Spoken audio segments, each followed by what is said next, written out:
ചേലക്കരയിലെ ചെക്കന്മാരൊക്കെ ഇപ്പൊ ക്ലാസ് ആട്ടാ. അതിനൂതന ഹൈടെക് സാങ്കേതിക വിദ്യകളോടെ വൻ നഗരങ്ങളെ പോലും വെല്ലുന്ന സൗകര്യങ്ങളുമായി നമ്മുടെ ചേലക്കരയിൽ Naturals beauty parlour, doctors tower, near bus stand, Chelakkara. കാലവർഷം കനക്കുന്നതോടെ വാഴാനി ഡാം നിറയുമെന്ന പ്രതീക്ഷയിൽ അധികൃതർ. ജലസേചന വകുപ്പും വനം വകുപ്പും സംയുക്തമായി കക്കഞ്ചോലയിൽ നിന്നുള്ള നീരൊഴുക്ക് സുഗമമാക്കി. കാലവർഷം കനക്കുന്നതോടെ വാഴാനി ഡാം നിറയുമെന്ന പ്രതീക്ഷയിൽ അധികൃതർ.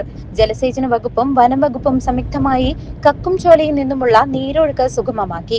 വാഴാനിയിൽ നിന്നും ഏകദേശം 8 കിലോമീറ്റർ കിഴക്ക് മാറി സ്ഥിതി ചെയ്യുന്ന കക്കുംചോലയിൽ അടിഞ്ഞുകൂടിയ തടസ്സങ്ങൾ നീക്കിയാണ് ഡാമിലേക്കുള്ള ജലലഭ്യത ഉറപ്പാക്കിയത്.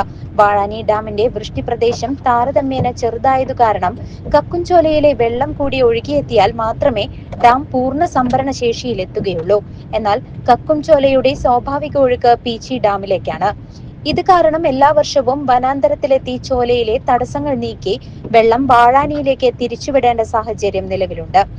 വനം വകുപ്പിന്റെ സഹകരണത്തോടെ Vazhani dam assistant engineer Salvin PS, overseer Vivek PM എന്നിവരുടെ നേതൃത്വത്തിലാണ് കഴിഞ്ഞ ദിവസം ഈ പ്രവർത്തനങ്ങൾ പൂർത്തിയാക്കിയത്.